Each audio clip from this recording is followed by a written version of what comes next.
Welcome to this week's episode of the Inside Kingston podcast, where experienced professionals, entrepreneurs, and community leaders based in Kingston upon Thames are invited on to share their story with us. I'm your host, Amir Rochalina. This week's episode of the Inside Kingston podcast is brought to you by Holland Harnham Wills, a financial planning and wealth management firm based in Kingston upon Thames. Holland Harnham Wills specialises in retirement planning for senior professionals and successful business owners. Visit hhw-uk.com to start feeling more relaxed and confident about your financial future. Thank you for joining us for another episode of the Inside Kingston podcast. I'm joined today by Katrina Hassan.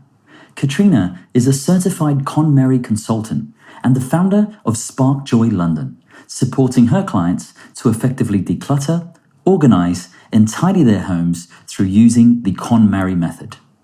What's unique about Katrina is how she transitioned from a successful career as a teacher to setting up her own business after experiencing the KonMari Method herself and feeling the positive transformation it had in her own life. And be sure to listen to the end, where Katrina shares some of the business lessons that she has learned along her entrepreneurial journey so far.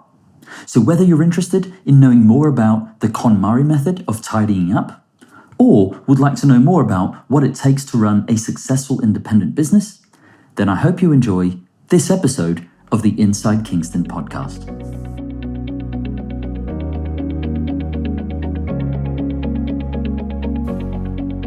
Welcome, Katrina Hassan, to the Inside Kingston podcast. Katrina, I'm really excited about this conversation because not only have my wife and I really enjoyed applying the KonMari method in our own lives, so it's great to get a chance to talk to an expert on the subject, but I also think that there are many useful lessons on how you run your niche business, which our listeners can learn a lot from. But to kick this conversation off, I'd like to go back in time if that's okay. So where did you grow up?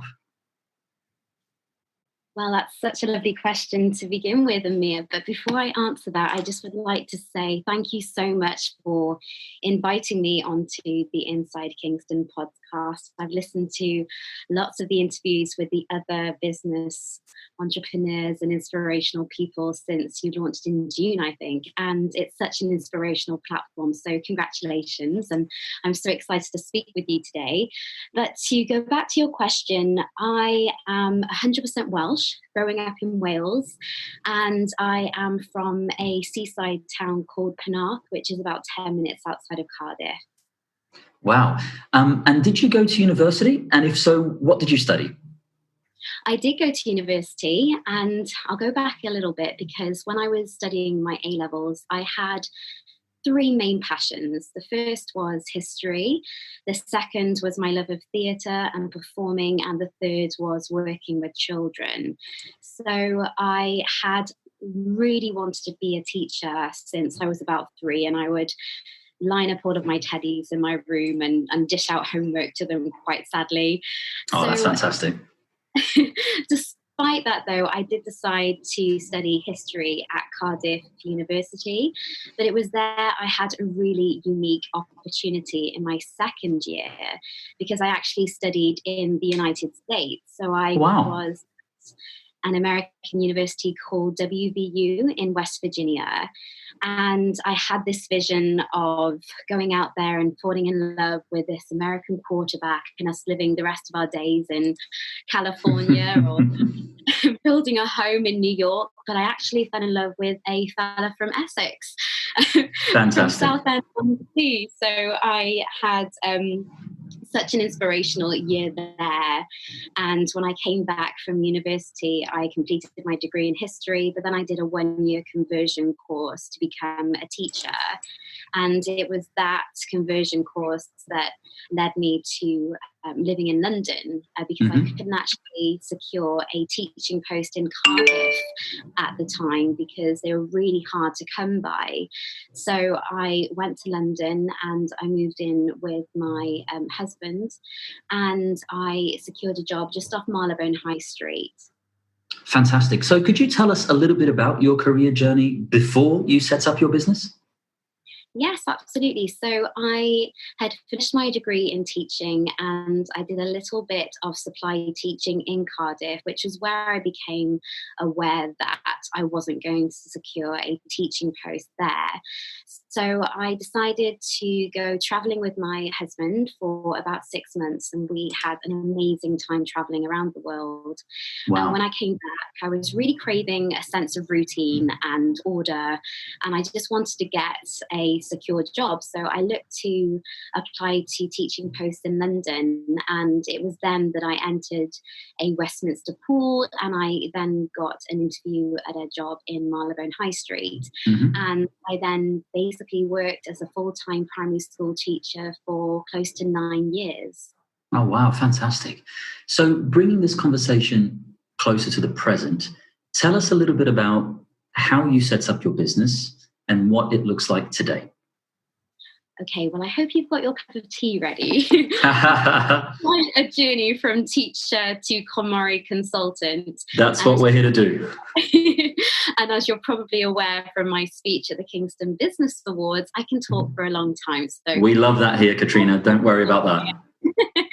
so I was teaching, like I said, for 9 years, and I loved my job. I loved working with the children, and I loved working with the parents. I was leading subjects in my school. I was really proud to be part of that community, and I was also a lead teacher for Westminster as well, and in that pool and training up other teachers to deliver outstanding practice. And Mhm. in the time in my school, I watched it go from a good graded school to outstanding, so I'm immensely proud to have been part of that journey. But increasingly, I just found that my evenings and my weekends were just being taken up by all of this work, and I just was feeling like I was drowning a little bit. Mhm. So in 2015, my husband and I went to Japan for about 10 days, and it turned out to be this incredibly inspirational trip. We just came back so inspired by everything to do with Japanese culture, their focus on well-being, on intentionality, on respect and gratitude. We just came back with this feeling of craving something else. It was like a change of mindset for us. Yeah. Now, we also came back from that trip discovering that we were pregnant with our first baby, which was Oh, wow. super exciting. And I was exploring the idea of having a home birth. Now, not that I had anything against hospitals, I just felt that I wanted to give birth at home. It just felt right for me. So when I was preparing for this home birth, I was thinking about a way to transform my home environment so that it would feel more like my sanctuary to give Mhm. me the best chance of giving birth at home. So, as if by a stroke of luck, we were reading an article in the Times one day, and this book popped up by Marie Kondo called The Life Changing Magic of Tidying Up. And I thought, wow, that's a great way to channel that nesting energy. So, we bought the book, and within a week it arrived. And my husband was so on board with the idea of home birth as well that we kind of read a chapter at a time. So I would read chapter one and then he would read it and we would discuss it. And there would be times when we would just look at each other and just think, this is amazing. This philosophy that Marie has was something that we'd never encountered before. And we just felt so inspired because the whole premise of the book is about surrounding yourself with joy. It's about keeping the items that you love and have intention moving forward, but also about letting go of all of the rest. So it's really freeing. Yeah. So we basically set to work in our tidying journey, and we would work on weekends because we were still working full time during the week. And we would actually cancel plans on the weekend with our friends because we were tidying. It was it was sad. We would, schedule our KonMari, like our Mary Kondo days, and we would be like each other's consultants. And he was brutal with me because I had so much stuff. I had so many clothes, and I didn't realize just how much I had until I started the process. dress. And I was that type of person that had her winter wardrobe in 2 suitcases when it was summer. And then I would transfer everything over when winter came again. And I lost so much time doing this. And looking back now, I just think of how crazy that was. So I did my clothes, and then he did his clothes the following weekend, and we went through all of the categories. And for the listeners that aren't familiar with the method, there are 5 KonMari categories of tidying that you. And I was gonna ask you about this, Katrina, because full disclosure, my wife and I have watched the Netflix series with Marie Kondo, and we've applied some of the really super helpful tips that she shares there. But for the benefit of our listeners who are perhaps not as familiar with Marie Kondo or the KonMari Method, would you mind describing it for us and some of those steps? Absolutely. So the first step is to start with tidying your clothes. And by that, you have to get every single item of clothing that you own and bring it to one location. So people normally pile it up on their bed and are met with this overall astounding volume of items they just didn't know that they had. So the whole process after that is about taking each item in your hands and asking yourself the question, does this item spark joy? Now, that basically translates to, does this item bring me happiness first and foremost? Does it have intention in my life moving forward? How often do I use it? Does it fulfill a purpose in my life? And you go through all of the items in your home by asking yourself that question repeatedly. So you start off with your clothes, and then category 2 is books. Then you move on to your papers. Then you have a massive category called kimono, which is Japanese for miscellaneous items. So within that category, you have your kitchen items, your bathroom products, your electricals, your valuables, toys if you're a parent. And there are so many smaller subcategories that you tackle. It's basically everything else in your home.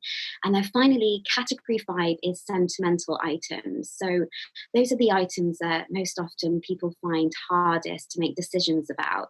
So they are keepsakes from your childhood, they are family heirlooms, they are belongings from a loved one that might not longer be with us, it could be diaries, and then finally the last step in your tidying campaign is photographs. So my husband and I basically set to work every weekend tackling a new category, and we were just feeling increasingly free and light as we were going through all of the items in our home, because nothing gets overlooked.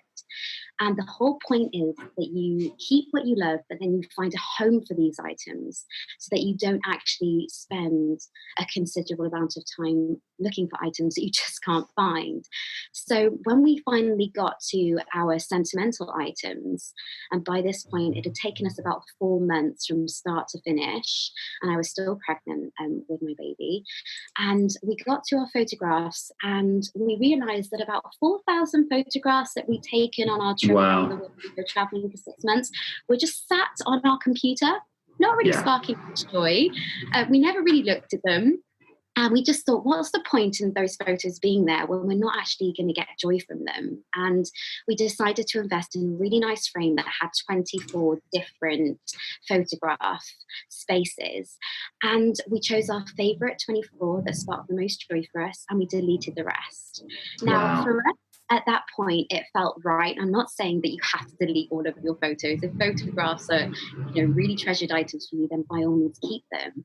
But it just made us feel great that we were able to put our traveling adventures up on the wall in our hallway where we can see them every day. So it's that whole process of keeping what you love and then displaying it in a way that you can find it, but also that it gives you that sense of joy and it gives you that sense of ownership over the four walls of your home. So basically, once we'd finished the process of tidying, I went on to have a successful home birth, and it was an amazing experience. Now, I know that the change of mindset from the book did help me to achieve that. It gave me a real sense of confidence, and I felt so calm in my home environment. I know that was a contributing factor. Now, also, we had the amazing support from the home birth team at Kingston Hospital, and I had so much support from family and friends. That all kind of tied up in a nice supportive bow for us. But what I realized after having this home birth was that the method itself had given me the confidence to look at other areas of my life, which is so common when people go through this process. I was looking at friendships in a different way and thinking, does this friendship still bring me joy? Does this friendship still offer me something that I can contribute back to them? And I was looking at my career in a different way as well, because I've already said about how I felt teaching was starting to overtake my life, and I knew this wouldn't be sustainable when I had children. So I was going into work and thinking that this really wasn't what I wanted to do anymore. I had finished my maternity leave and I was back at my school for about 5 weeks before handing in my resignation. Now, at that point, I was pregnant with our second child, and there's only 19 and a half months between my son Romeo and my daughter Hermione. Mm-hmm. But I had handed in my notice, and I knew that having 2 children under 2 was going to be a commitment for me for a while. I was looking forward to being a stay-at-home mum, but I knew that I'd have to follow something else that I was passionate about as well. And I was so inspired by this method that I thought, okay, is this just me that has been changed by this, or does it actually have that life-changing magic for other people as well? So I did a little experiment. I was a member of the Sober to Mums Facebook group, and there's a couple of thousand people on there. So it's a very active group.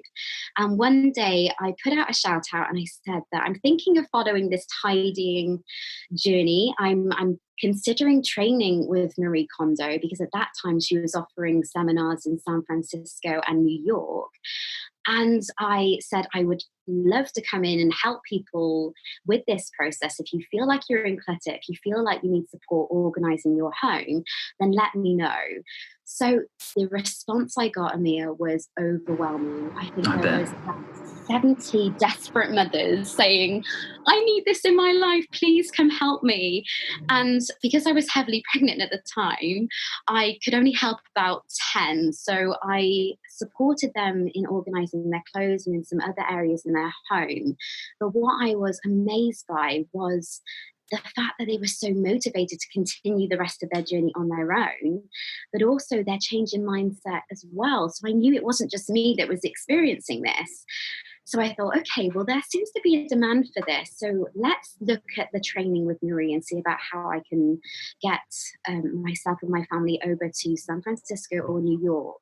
Now, Hermione was born in December 2017, and they announced a training for 2018 in the January of that year.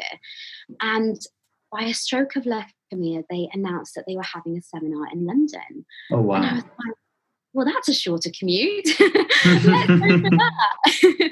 So I literally signed up to her course the day that it was announced. Now, because of the success of the Netflix show, when these courses are announced, they fill up within like a couple of minutes. So I was lucky in that sense to get on the course. And considering it was the first one in London, I do consider myself very fortunate there. Yeah. But the training was in April 2018. It was a 3-day course in London. And I met 108 other people that were equally as inspired and motivated by Marie's book and her philosophy. And I trained with them in London for 3 days, and I got to train with Marie about how to become an actual certified consultant, so I can actually go into people's homes and practice the method legitimately, because you can't actually practice the method until you've completed certification with Marie Kondo and KonMari Inc. So I came away from the course feeling beautifully inspired to continue this journey. And I had to then complete my certification process. So it wasn't like you just went to the course and then you could start helping clients in their homes. You have to go through a rigorous certification process. Mm-hmm. So I had to complete practice sessions with 2 clients, and I had to have taken one of those clients through their entire tidying journey, so all 5 categories. Okay. And that client was actually Stacey Richards of Oh, wow. Yeah. So I mean, she used to be my next door neighbor, so we knew each other quite well, but I knew that at the time she was doing very well with her business, and I kind of invited her out for dinner one night at a local restaurant. I was like, tell me everything you know, Stacey. And at the end of that conversation, she said, okay, so you're launching this business. I wonder if you'd be, open to working with me. And I was like, well, I need a practice client. So absolutely. So I took Stacey through entire tidying festival, which was really, really exciting. And I worked with another mum local to me as well. And once I completed my practice sessions, I had to submit them, and they had to go through thorough checks to make sure everything was in place. Then I had to take a very, very difficult exam, and I had to have a conversation with the head of KonMari Media's consultant program. Then I had to sign a contract and pay a membership fee, and then I was able to launch my own business. Now, it's not a franchise of KonMari. It's I can do exactly what I want with my business. I just have to pay my annual membership fee and obviously practice the KonMari principles in line with their guidance. But for me as a businesswoman, I'm able to take the business in whatever direction I want to go in. So I launched Spark Joy London in July after becoming certified. So it took me about 3 months to get certified from start to finish. Mm-hmm. And in July 2018, I launched the business. And I've been working with clients ever since. That's an amazing story, Katrina. And there's quite a bit in that I want to unpack. And some of it is to do with how you run your business. But just before we go into that, I wondered if you could spend a minute or two just giving our listeners some tips that might be useful for them and they could implement in their own lives straight away. So let me give you an example. I, like you, have 2 young children. And so I know how hard it is to have, say, quote unquote, a tidy life at this stage in my life. But for listeners who perhaps are in a similar position to us with young children, are there any sort of quick win tips within the method that could make them feel more organized and have a more organized house with small children? Yes, absolutely. So one of the things that I do recommend is embarking on your tidying journey first with only your own belongings. So if you were to embark on this journey for the first time, Amir, I would say start with your own possessions first and go through all of your categories, because sometimes we might be living with somebody that's quite reluctant to get tidying and organized, but that's okay, because Marie says, and I agree with her 100% on this, especially after experiencing it with my own clients, that tidying is contagious. So when my client goes through their own belongings, they slowly start to see other changes occur in their household. So it might be a reluctant partner starting to say goodbye to a few things that they wouldn't normally say goodbye to. They might be folding their socks in a different way and storing them upright in a drawer. But when you go through your own tidying journey, you do inspire other members of your household to also follow suit. Now, if you have small children, and I can attest to this, Romeo is now 3.5 and Hermione is close to 2. The children, especially younger children, really like to pick up on what Mummy and Daddy are doing, because if you are folding a certain way, it's really interesting and you're their role models. They might start to emulate you. Now, I have also worked with children that are ranging from about 7 years of age to 12 years of age. And when you take them through the process, they really understand it. They do find the concept of, spark joy a little bit out there, but you're teaching them about keeping things that they love and saying goodbye to things that no longer fulfill purpose in their lives. So it does help children learn the skills in letting go. Now, I would advise anybody embarking on the method to tackle their own possessions first and then help other people in their home. It's a bit like when you're on a plane and that oxygen mask falls down.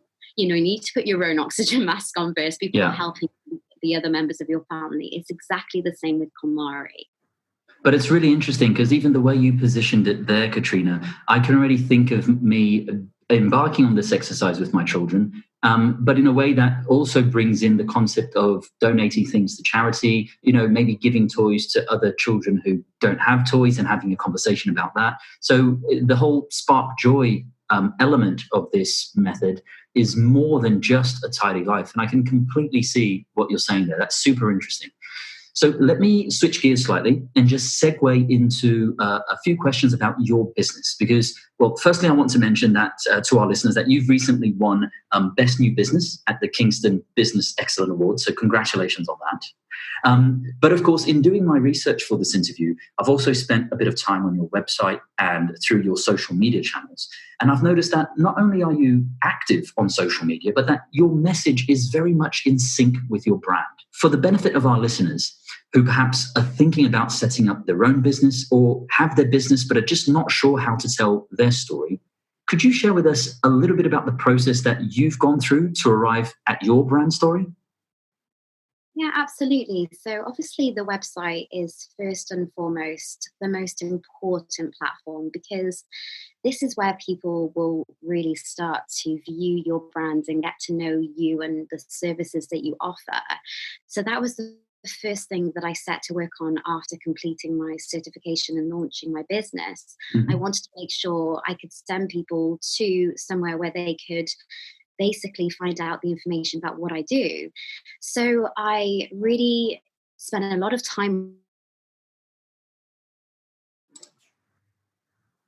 on that, and I found that that was a great platform, but my social channels were equally as important.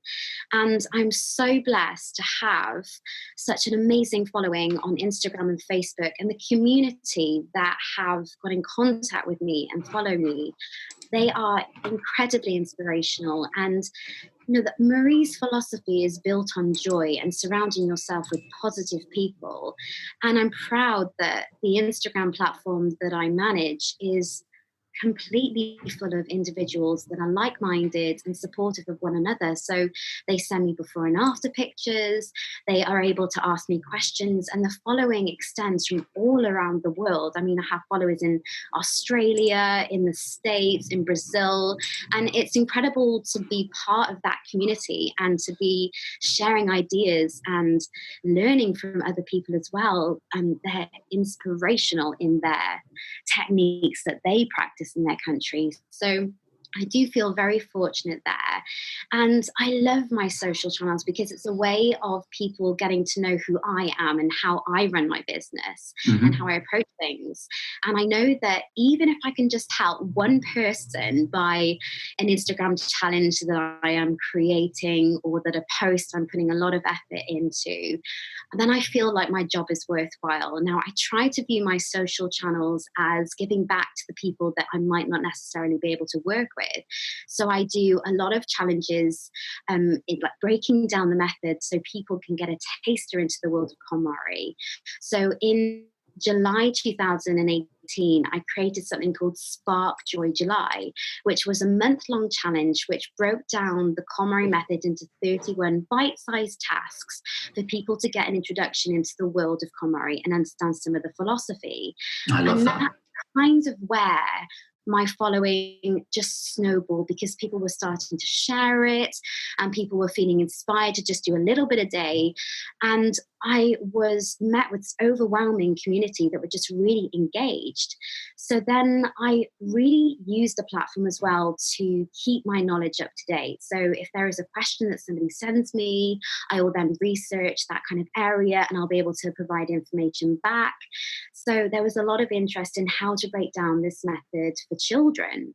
So I thought, wow, I can use my teaching experience to break this method down even further. So in January this year, I launched something called Tidy Kids, where again, I broke down the principles of the method into a way to teach children how to do it. So Marie says in her book that children as young as 3 can start using this method to tidy and organise and get used to that idea of, like you said, donating items to charity shops and being involved in that process, which I think is great for children. But I broke down the steps into a task that parents could do with their children. And I used reading material. I referenced Mary Poppins. I was doing all of this stuff to make it really engage children as well. So I do find my social channels are a unique opportunity to give back to as many people as possible. I really like that, Katrina. I think there's a lot of lessons that other business owners can pick up and translate to their field of work and apply it in their own way. So thank you for sharing that. Katrina, what are some of the key business lessons that you've learned throughout your life? Ooh, interesting question. So I'm quite new to this business world, Amir. I'll be honest, I'm still learning my lessons. I found in the beginning pricing really difficult. I wasn't kind of sure how to price my services, and that was a very big challenge for me.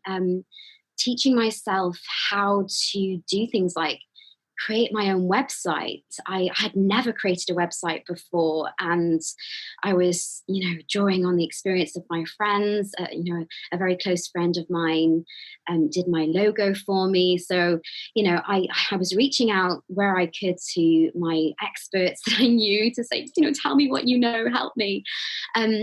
So that's been a really good lesson for me, is just, if you don't know something, then just reach out to somebody that does, and, draw on their expertise.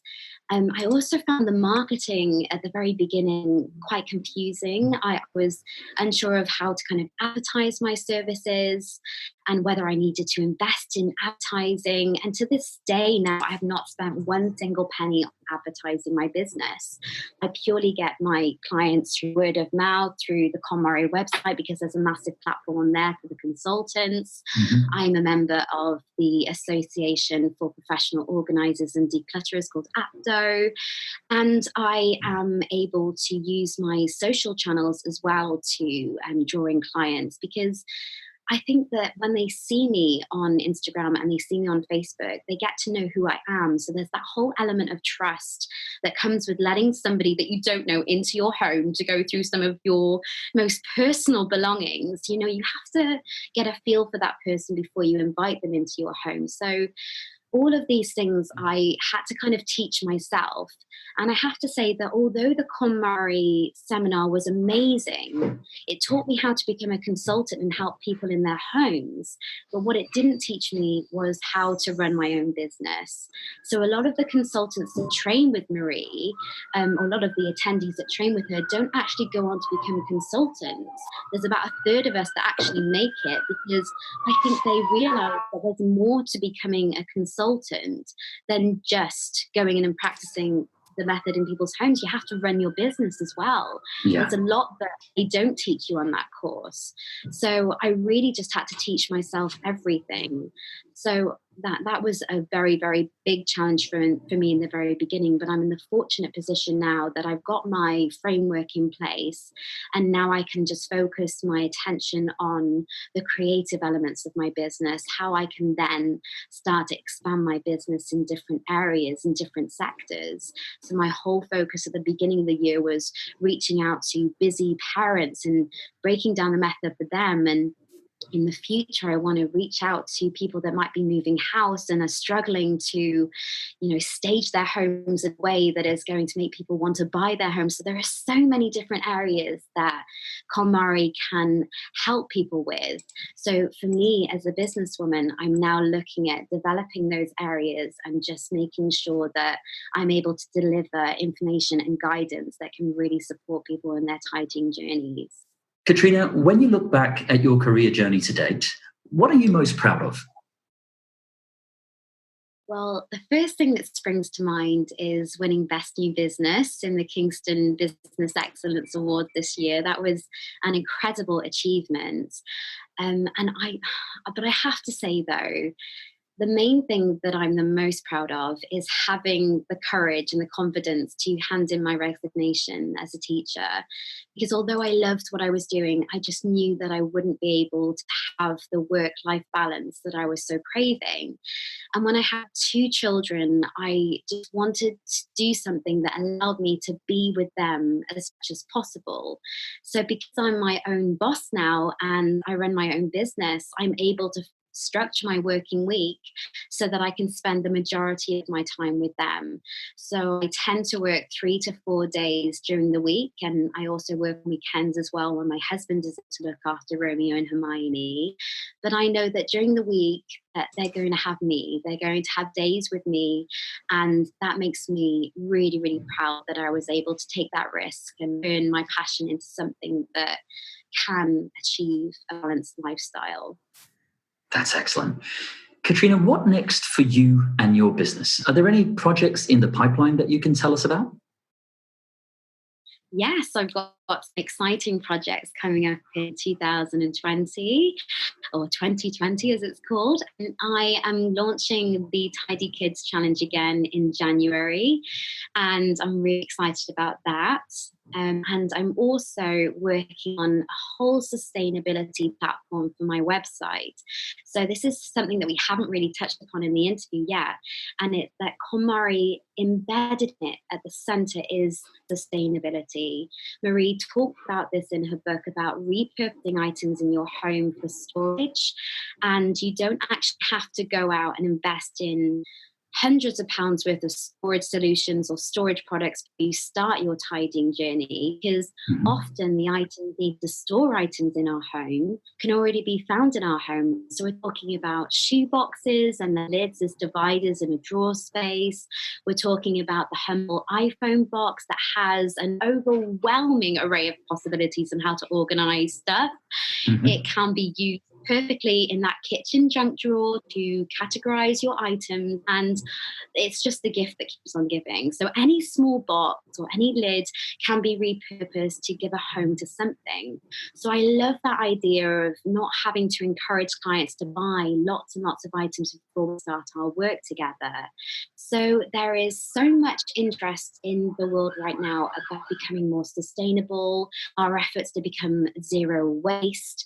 And I was really interested in some of my clients' journeys with this and how they just wanted to engage their partners in this process, but that their partners were sometimes fearful of going through this journey because they didn't want their items to just end up on the landfill pile. So I started to research the ways we can donate our items effectively so that we have a home for these items once we've said goodbye to them. I researched lots of charities and lots of initiatives and lots of organizations that are doing amazing work. And I put it all together in one part of my website, which I aim to launch next year. And it's going to be called the Sustainability Plan, the Spark Joy London Sustainability Project. And I just want people to know that if they are thinking about how to donate an item to somebody that needs it the most, say a toolkit, for example, are there any initiatives out there that can receive that item willingly so that they can do good for others?